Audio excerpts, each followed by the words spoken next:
आंखों का तारा, रोंगटे खड़ी करने वाली कहानी। नमस्कार दोस्तों।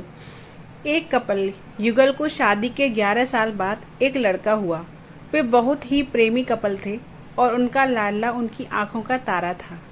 एक सुबह जब वह लड़का तकरीबन 2 साल का था, पति ने यानी लड़के के पिता ने एक दवाई की बोतल खुली देखी। उसे काम पर जाने के लिए देरी हो रही थी, इसलिए उसने अपनी पत्नी से उस बोतल को ढक्कन लगाने और अलमारी में रखने को कहा। लड़के की मम्मी रसोई घर में तल्लीन थी और ये बात पूरी तरह से भूल गई थी कि लड़के ने वो बोतल देखी और खेलने के इरादे से उस बोतल की ओर गया।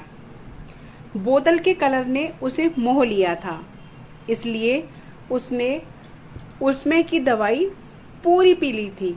उस दवाई की छोटे छोटे बच्चों को छोटी सी मात्रा भी जहरीली हो सकती थी। जब वह लड़का नीचे गिरा तब उसकी मम्मी ने उसे जल्द से जल्द दवा खाने ले गई, जहां उसकी मौत हो गई।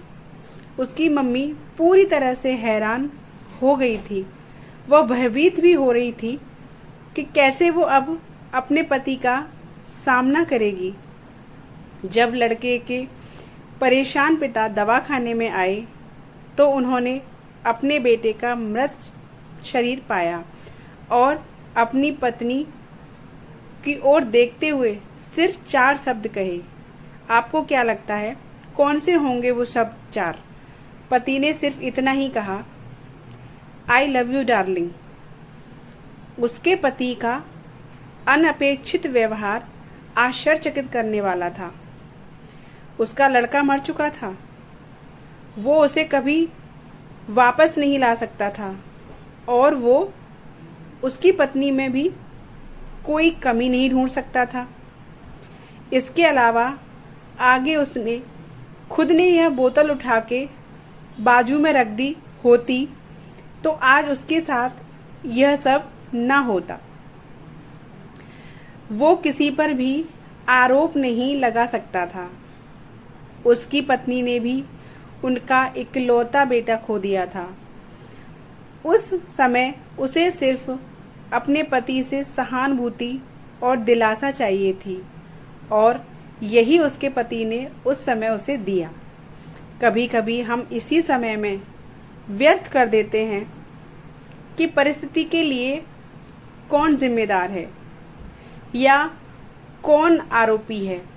ये सब हमारे आपसी रिश्तों में होता है। जहाँ जॉब करते हैं वहाँ या जिन लोगों को हम जानते हैं उस सभी के साथ ये होता है और परिस्थिति के आवेश में आकर हम अपने रिश्तों को भूल जाते हैं और एक दूसरे का सहारा बनने के बजाय एक दूसरे पर आरोप लगाते हैं। कुछ भी हो जाए हम उस व्यक्ति को कभी नहीं भूल सकते जिसे हम प्रेम करते हैं। इसलिए जीवन में जो आसान है उसे प्रेम करो। आपके पास अभी जो है उसे जमा करो और अपनी तकलीफ़ों को विचार कर के बढ़ाने के बजाय उन्हें भूल जाओ। उन सभी चीज़ों का सामना करो जो आपको अभी मुश्किल लगती हैं या जिनसे आपको डर लगता है। सामना करने के बाद आप देखोगे कि वो चीज़ें उतनी मुश्किल नहीं हैं जितना कि आप पहले सोच रहे थे। हमें परिस्थिति को समझकर ही लोगों के साथ व्यवहार करना चाहिए और लोगों कठिन परिस्थितियों में उनका हमदर्द बनना चाहिए। दोस्तों, इस तरह की प्रेरणादायक कहानियाँ पढ़कर हमें काफ़ी कुछ सिखाने को मिलता है। आपके लिए और अधिक प्रेरणादायक कहानियों का विशाल संग्रह मौजूद है और भी इस तरह की कहानियाँ अगर आपको पढ़नी है तो नीचे कमेंट में ज़रूर लिखें। अगर आज आपको हमारी कहानी अच्छी लगी हो तो प्लीज़ चैनल को सब्सक्राइब कीजिएगा और वीडियो को शेयर कीजिएगा। चैनल पे न्यू हो तो प्लीज़ सब्सक्राइब किए बिना कहीं मत जाइएगा। बेल आइकन को ज़रूर से प्रेस कर लीजिएगा जिससे कि नोटिफिकेशन आपको टाइम पे मिल जाए। आज की कहानी आपको कैसी लगी ज़रूर हमें कमेंट में बताना। Thanks for watching. Radhe Radhe.